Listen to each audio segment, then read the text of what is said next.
Thank you, Donalda, and thank you everyone for coming out this evening. I became politically active in the riding about 12 years ago.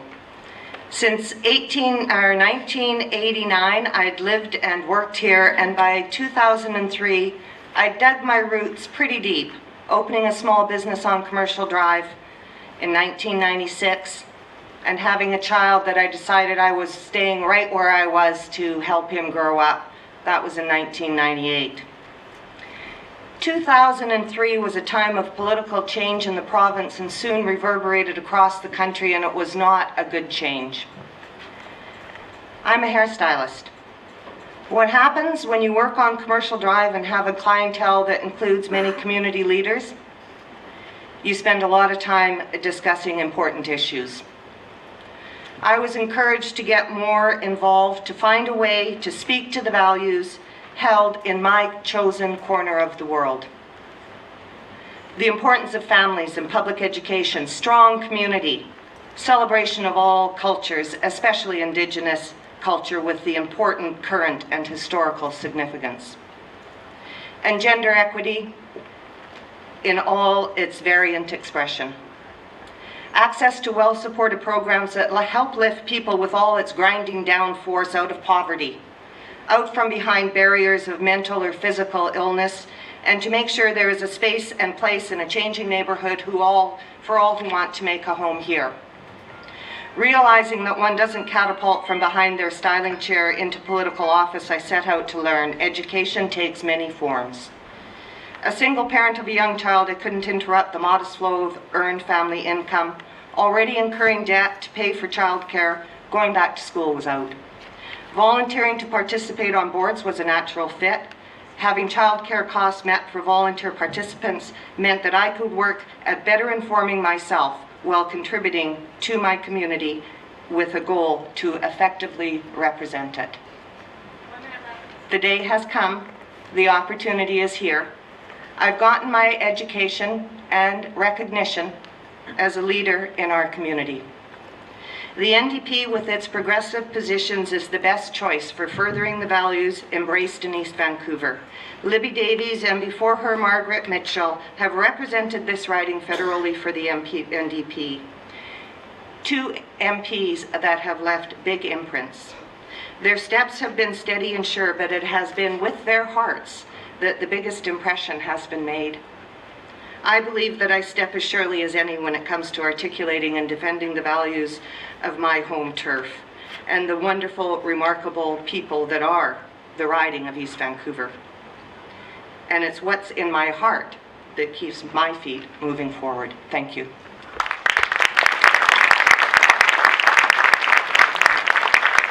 Thank you, Gwen. Now we'll hear from Jenny. I want to first thank the first people of this land for allowing us to gather here. My name is Jenny Kwan, and I want to be the next member of Vancouver East.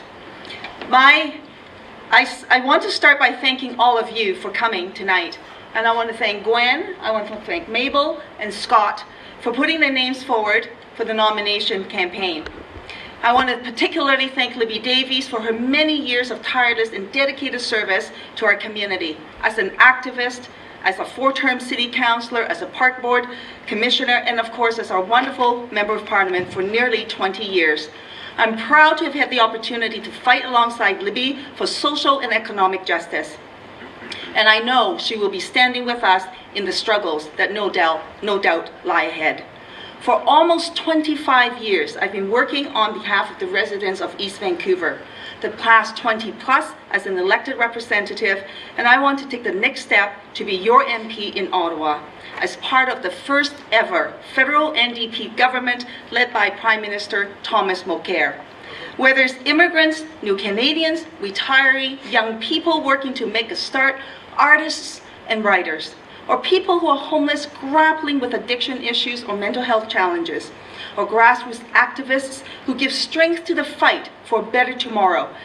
Here in Vancouver East, everyone makes a contribution to our community. Here in Vancouver East, we're prepared to fight for what we believe in, and we need to fight. We need to stop Stephen Harper's Conservatives, and we must do that in this coming election.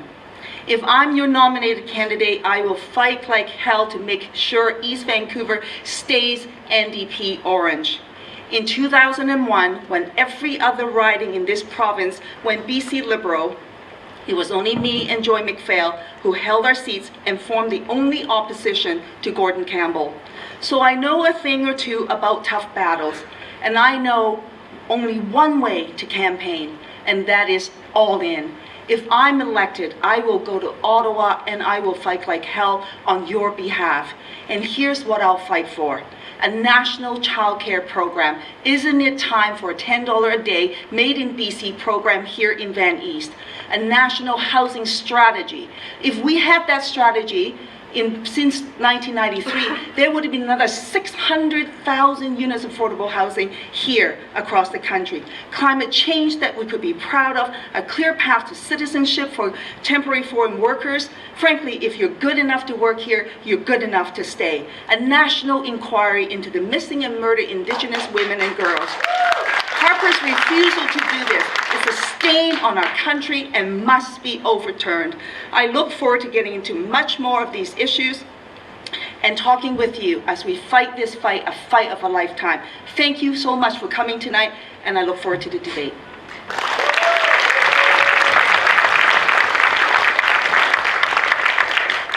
Thank you, and now we'll hear from Scott McLean. Good evening. My name is Scott McLean. Bonsoir. Mon nom c'est Scott McLean, and I first like to acknowledge that we are on the traditional territory of the Coast Salish people. I'm standing here tonight because I'm frustrated. I'm tired of seeing an incompetent federal government destroy our reputation internationally. I'm tired of watching ignorance be used to ignore the facts and information. I'm tired of watching Stephen Harper take apart the country that I love so dearly.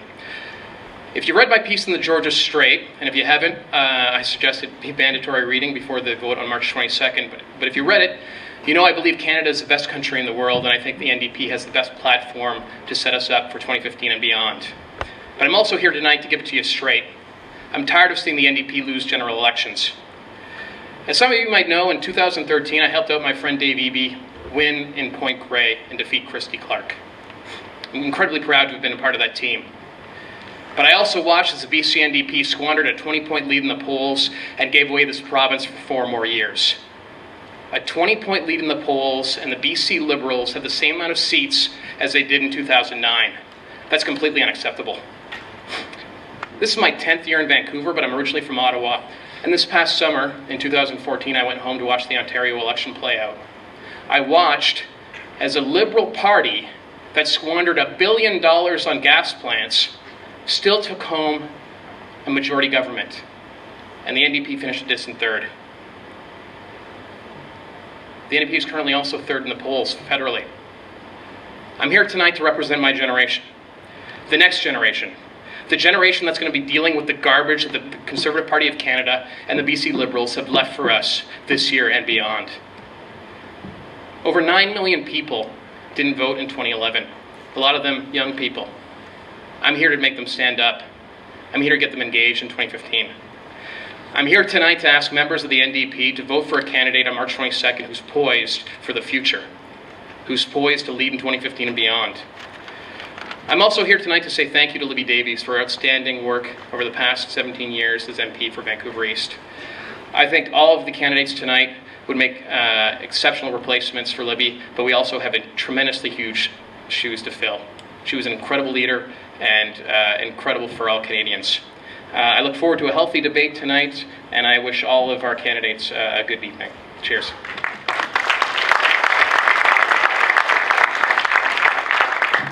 Thank you, Scott. And now Mabel. Thank you very much, Danelda. Hey, Vancouver East, it's great to be here at the Rio Theatre. It's a great honor, and I'd like to start by acknowledging we're on the unceded territory of the Tsleil-Waututh, Musqueam, and Squamish nations. My thanks to the organizing committee, to my fellow candidates, and to all of you who've taken your time to join us here this evening, and for all the time that you've put into countless NDP campaigns. Libby Davies is going to be a difficult act to follow, and she's got big shoes to fill. When Libby Davies leaves a legacy for us, she's been a terrific advocate and an incredible strong voice for change across our country. One reason Libby and Margaret Mitchell have been strong nationally is the integrity of the people of Vancouver East.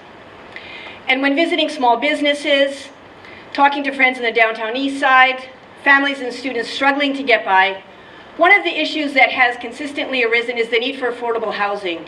If it's emergency shelters or social housing, this is a big concern. And a better Canada means safe and secure housing for all.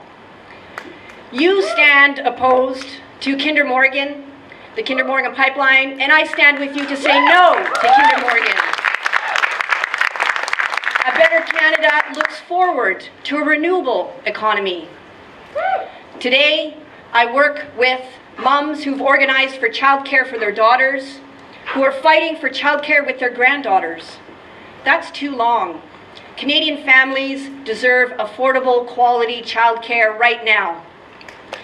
As an MLA and as a union organizer, I know the importance of teamwork and being a team player. I've stood in solidarity with hotel workers who have fought to win their rights back. I've been honored to stand with courageous immigrant domestic workers who have advocated for a fairer immigration system. And I've marched with many of you here on the streets of Vancouver, advocating and organizing for peace here in our country. When we look at Stephen Harper and his politics of fear, it's taking us on an increasingly violent path internationally. Here at home, he's tearing down everything that we've worked so hard to build. Our country under Stephen Harper does not look like the Canada that I know. We have to stand up and defeat Stephen Harper. After the International Women's Day March yesterday, I'm honored to be supported by Margaret Mitchell and Dawn Black, two strong women. We need to follow in their footsteps, build a new politics, a progressive politics that brings communities together and brings change in our country. This nomination campaign is about making sure that the person you choose has the integrity and the judgment to take your values to Ottawa. I look forward to a lively debate. Thank you very much.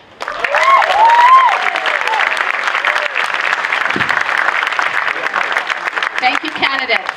So we just gave each of them a 3-minute introduction to themselves, and you've heard those. And now we're going to move into the next phase of the debate today. I just want to acknowledge Nancy and Jean at the front here are our timekeepers.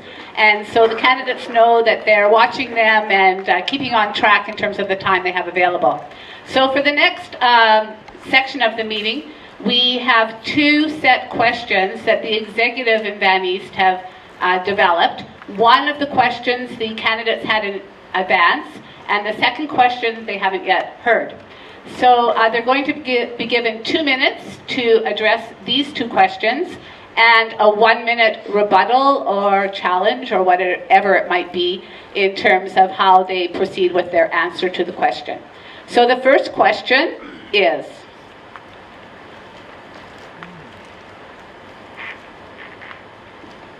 what do you see as the main issue affecting Vancouver East, and what are your thoughts on how you would address and advocate for this issue as a member of Parliament? And they have 2 minutes each to answer that question, and I'm going to take them in reverse order as to their presentation. So we'll now hear from Mabel first. Thanks, Imelda. So I want to talk about the need for affordable housing, not only in Vancouver East, but across our country. We need a national affordable housing plan. And the big picture that I want to address as well in terms of our challenge and struggle is looking at what Stephen Harper and the Conservatives have done to our tax regime. We need to hit a reset on taxes that have benefited the wealthy and corporations, and cutting programs like affordable housing, dropping off a commitment to investing in social housing. We're going to see subsidies drop off for co-op housing this year and through the next number of years. This is an issue that needs to be addressed not only by investing in affordable housing, but by bringing in a tax system and regime that benefits Canadians and brings forward the priorities that we deserve. I want to talk as well about the issue of Kinder Morgan and standing beside Kennedy Stewart and Nathan Cullen. When we look at Kinder Morgan, it's not just the risks that we see here coming across many of our neighborhoods and into the port. We saw the hazmat emergency just a few days ago.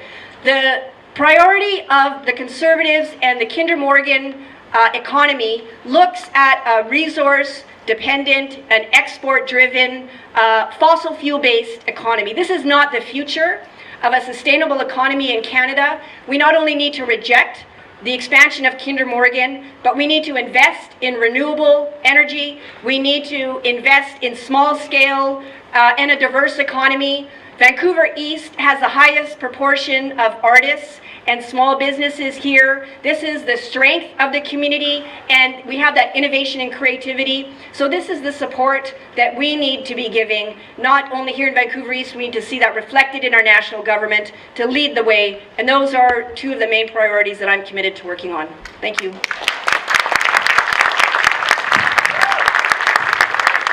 Scott? Well, I think the first issue for Vancouver East is the fact that their Minister of Parliament is continually in the opposition. And as we've seen in Parliament, it's so difficult to be shouting at a government that just doesn't listen. But beyond that, there's a rich ecosystem that makes up our country, and there's a number of issues at play that we need to focus on this year. One being proportional representation in this country. We have a government right now that doesn't represent its citizens. We need to change both the electoral system and proportional representation to better ministers of Parliament who can best represent the citizens in their riding across the country. Beyond that, if you look at energy policy, I think the federal government is failing in that regard. I agree the Kinder Morgan pipeline should not be twinned. I'm opposed to that as well. But we do need an energy policy that actually provides solutions. We need to be investing in innovation and green technology to be able to do that and demonstrate to Canadians that we have the solutions in place so that we can wean ourselves off both foreign and domestic oil because it's ruining our planet. I'm a huge proponent for education in our country, and the federal government currently is both stifling our educators and crippling our scientists. And if we're going to have a strong economy, we need to be fostering the best ideas possible. And our current federal government is not doing that. And I see that every day in my job. I can't actually, I've signed an agreement not to discuss my job. But if you know where I work, you know what I'm about. I'll just leave it at that. And I see it every single day. The federal government is screwing up our university system, our education system, and it's having effects that will impact our children for years to come, and so they have to go. Thank you. Jenny? Thank you very much. There are many issues that matter to the people in Van East, but I got to tell you, housing's got to be one of the top issues. And as Mabel and others have already identified, we have a crisis in this country, and we see this every day here in Vancouver East. We have people who are rental evicted. We have people who are faced with gentrification issues. The housing co-op sector is going to lose their subsidies. Some 3,000 individuals and families will be impacted because of Harper's decision to cut the subsidies for co-ops. We had the federal Liberals who canceled the National Housing Program, resulting in a catastrophe, in my view, around the issue of homelessness in our community. So no question we need to deal with that. Libby actually tabled Bill C-400. It almost got passed in the legislature. Then Harper called the election, and then he forgot all about it. We need to get back to doing a national housing program. We need to work with the provincial government and the municipal governments and other partners to get that job done. We need an Aboriginal strategy, because when you have 1/3 of the homeless population from the Aboriginal community, that's not acceptable. We have income inequality in this community. We got to fight poverty. And how about that? There was actually a resolution passed back in 1989 in the House of Commons to actually eliminate child poverty. That hasn't even yet to begin. There's no plan. Nothing has taken place. We in Van East will kick some doors down and make that happen. On Aboriginal issues, we need Aboriginal justice in this community, and Van East will drive that issue. And missing and murdered Aboriginal women, we need a national inquiry. I can't believe that we will tolerate this kind of rate of murder, women and missing women in any other community except for the Aboriginal community. We need to get to the root causes. Colonialism is the heart of the issues that we face. Climate action, there's more to talk about. There is just a whole litany of issues. And what happens with Van East? We are the agent of change. We drive the issues to make a difference in Van East, but across the country as well. And Gwen. Thank you. Well, some of the things that I see have been touched upon, and I think it really comes down to when, of course, there are many, it's a diverse riding, there are many diverse issues. Everybody, you know, feels passionate about the issue that speaks most clearly to them, and the role of an MP really is to listen to all those issues. But the overriding theme that I see that really inhibits us from moving forward on some of these other items, like ecological sustainability, like getting behind energy, better choices in energy, like getting behind a better way of integrating and celebrating our Aboriginal communities, is really, it's hard to get excited when you don't have groceries on the table. It's hard to get behind a national anything when you're a family, even though you are working 60 hours a week, you still cannot afford to place your child in a quality daycare. So really, I think first and foremost in the riding of Vancouver East, we need to address the poverty, because this resonates across the country, and it's pretty hard to get behind any of these good things when you don't know from the morning when you get up whether or not you're going to be able to see your children that day because you're working long hours, whether or not you're going to be able to have groceries on the table. So yes, we need a national housing strategy. We need a strategy where every Canadian is guaranteed a secure place to live at an affordable price. We need to really pay attention, particularly to single women and single women who parent children, because they are disproportionately represented in the statistics for poverty, and they go on to become older women also in poverty. So first and foremost, a poverty reduction scheme that looks at things like affordable housing for everyone, looks at universal childcare, so that we are not being crippled by the very essentials of life, and we have time to tackle some of these bigger issues. Thank you. So candidates, you now have an additional minute to rebuttal or add something if you'd like. Does anyone want to say anything? Jenny? Well, thank you very much. I also want to add on the question around childcare, a national childcare program. Why is it so important? People will say that it's important because it matters to the individuals. We all know early childhood development makes a difference for the individual, for the child, for the family. But equally important, it makes a difference in our economy. In Quebec, where they have that program, 70,000 more mothers join the workforce, boosting that economy by $1.75 every dollar invested by government in a national childcare program. If we did that, imagine what could happen here. It makes sense for the person, it makes sense for the individual, and it makes sense for the economy. And can we afford it? Yes, we can. Mabel? Thanks, Danelda. And I think when we talk about these issues, and we'll have consensus from everyone in the room in terms of the need to address this, how do we move forward? And it's around, we need to do a better job as the NDP, around connecting with people, inviting them to get involved, and the NDP needs to do a better job of bringing in new voters. And fundamental to that, I think, is trust and credibility, and people feeling that they can get involved and that their voices are heard and they're going to be part of making change. So this is the challenge that's upon us, and I think that Libby has really, and Margaret Mitchell, have laid that out and been great examples, and we need to continue in that, to build that, to bring people involved, to have them participate, and to be part of meaningful change, talking to their neighbors, working with the community gardens, with small businesses, coming together to talk about, as Canadians, what's important to us and how do we make change. That's how we've won anything in this country. It's working together, and that's how we'll bring forward these changes now. Thanks.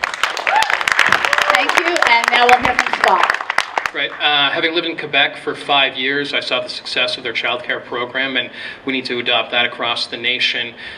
Living in the riding, I know the pressures of housing that affect everyone. I know for my generation, the question now is, can you ever actually buy a home in Vancouver or anywhere for that matter? I know that's one of the things I'm struggling with. I'm still a renter, and I'm probably, even with a pretty good job, probably 4 to 5 years away from actually being able to afford my first home, and that's if housing prices hold steady. So we need to be addressing that issue as well. And then, our First Nations people, we have done such a disservice in this country. Growing up in Ottawa, you didn't get the same level of education around First Nations issues as you do in BC. And when I moved here in 2005, I really got, I wanted to say, a rude awakening to the deplorable conditions that we've left for our First people. So we need both a strategy and an inquiry to deal with the missing and murdered Aboriginal women, but also just to improve the conditions for our First Nations. Thank you. And now we'll hear from Gwen. Okay.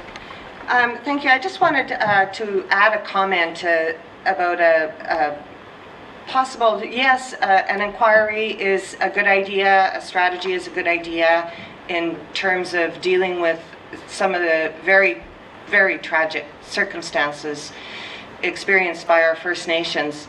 But even more important than that, I think we as a nation are sadly lacking in information and awareness and an understanding of really what colonizers' role has been historically in fragmenting what we, leading to this fragmentation that we have now. One of the things, and we've attempted to apply it in Vancouver, but I think a really important piece would be to develop a way of putting an Aboriginal enhancement lens for K-12 education across this country so that there is a better ability to understand really where we are now. Thank you, candidates, and thank you for keeping to time. We're going to move on to the second question prepared by the executive, and the order will be Jenny, Scott, Mabel, and then Gwen. The question is, how do you see your role within the riding and in Ottawa, and how would you navigate for a local issue, particularly where there may be challenges or conflicts or a difference of opinion both within the party and current party policy, and then as an NDP MP?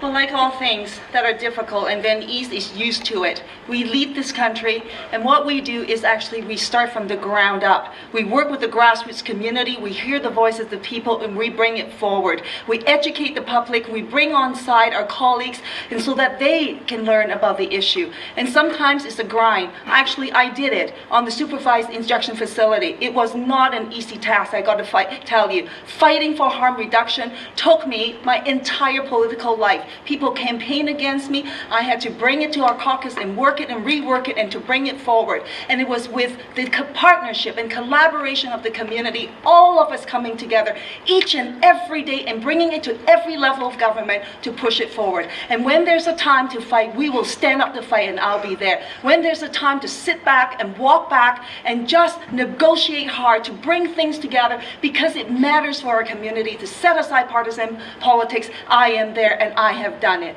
So when we're talking about bringing issues that are difficult, you got to actually stand up and be counted. On the supervised injection facility, I got to tell you, actually I had people postering 10,000 posters to say that I'm a drug dealer and I'm a user. In spite of that, I spoke up and I stood up and I fought for it, because why? I believe in it. Saving lives is above all politics, and the science of it is clear. So when we're dealing with issues like that, I'm going to work with everyone in our community, and I'm going to work across political spectrums. I'm going to bring different communities together, different allies together, set aside partisan politics when we have to, fight like hell and kick some doors down when we have to. At the end of the day, stay focused on what needs to be done. And that is a service for the people in the community that matters the most. And that's what I will bring to the table.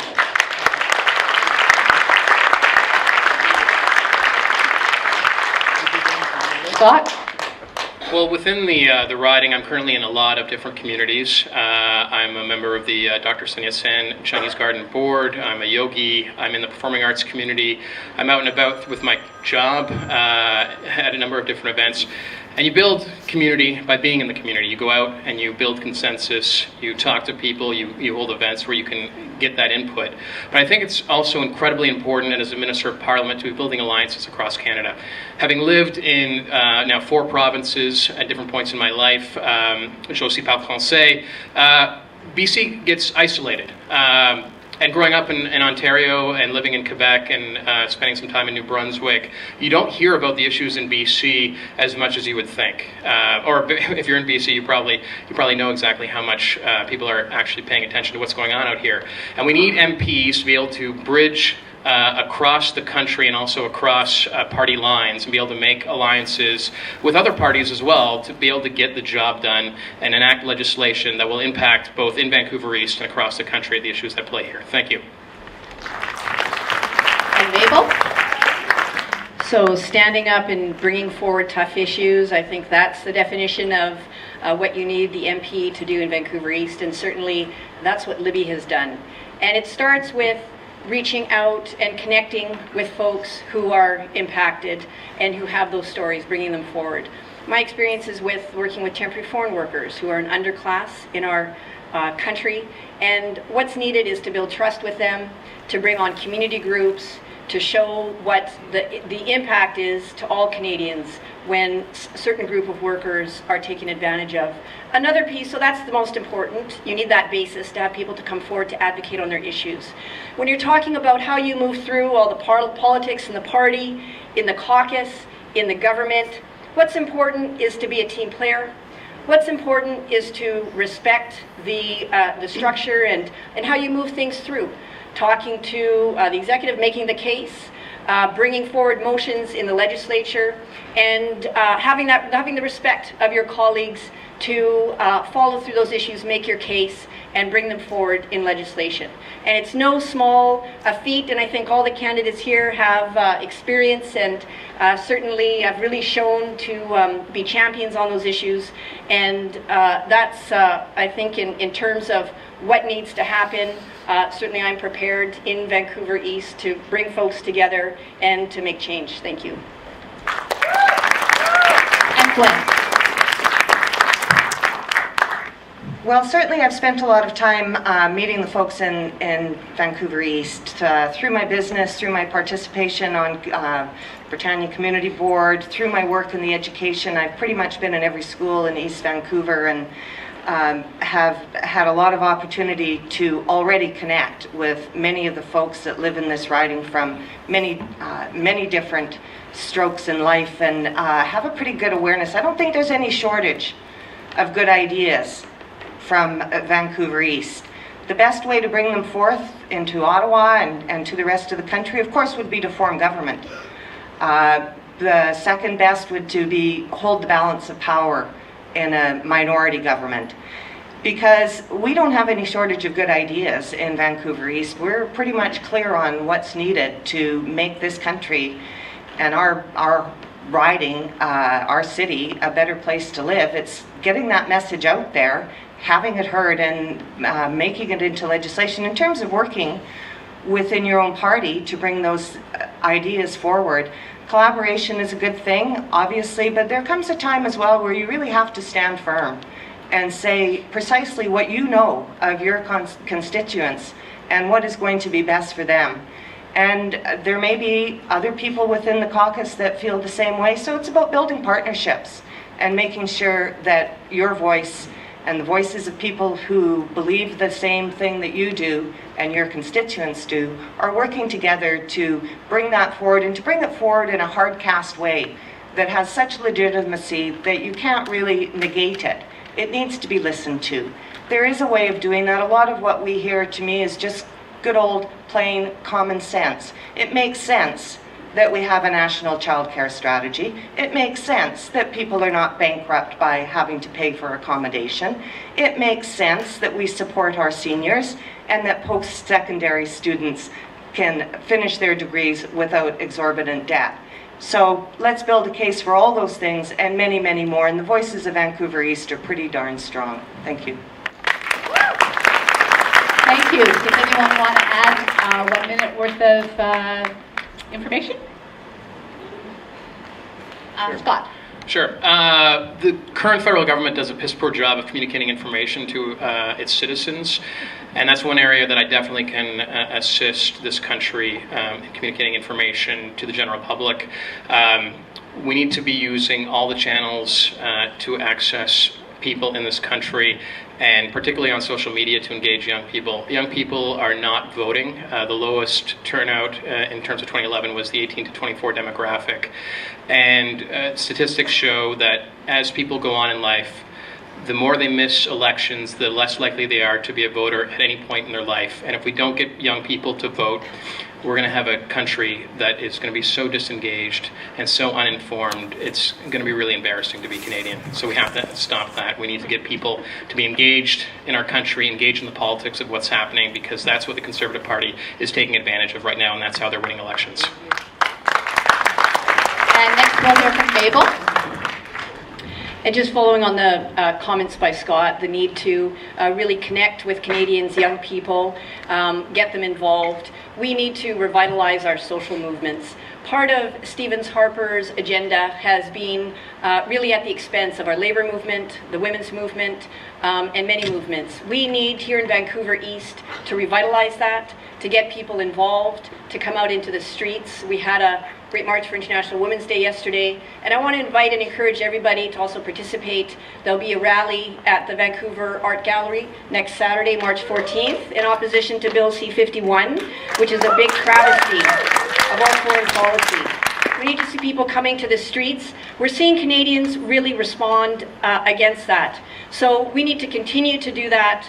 We need to have a strong effort and lead that here in Vancouver East to make change. Thank you. And Gwen? The other area that needs a lot of work, and again, it almost feels, well, it does feel like the Harper Conservatives have deliberately done this, but and it speaks particularly to Vancouver East, where we have a really high proportion of people who come and live here from all parts of the world, and they speak many, many different languages. It used to be that you, as a newcomer to the country, were entitled to have some instruction on either one of the two official languages so that you were better able to integrate and participate.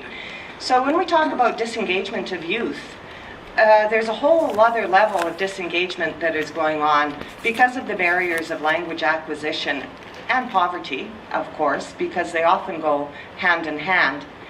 A simple thing like creating flexibility and extending the time when newcomers may access language training would go a long way to tearing down some of those barriers.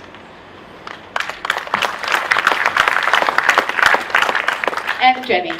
I also want to add as well that the point about not giving up is really, really important. Some of the fights that we take on take a really long time to get there, and never giving up is really key to that success. I think that it's also important to know that you're never alone, that you can reach out to other communities as well, and look at the analysis, do your homework. When you look at social issues, chances are, and almost always, it makes economic sense. Not only is it the right thing to do, it's actually the smart thing to do and the economic thing to do. So when we look at these issues, when we bring it forward, bring it all together to just keep on driving it and never giving up. And I want to finally say this. There are always tents that you can cross into that you can actually work, even though it seems that they're not going to be with you. On the supervised injection facility, I got to tell you, the Chinese Cultural Center, the Chinese community, actually wrote a letter of support after fighting us tooth and nail against that. So for some time, you think that the fight's lost, but sometimes it's not, and you just got to keep working on it.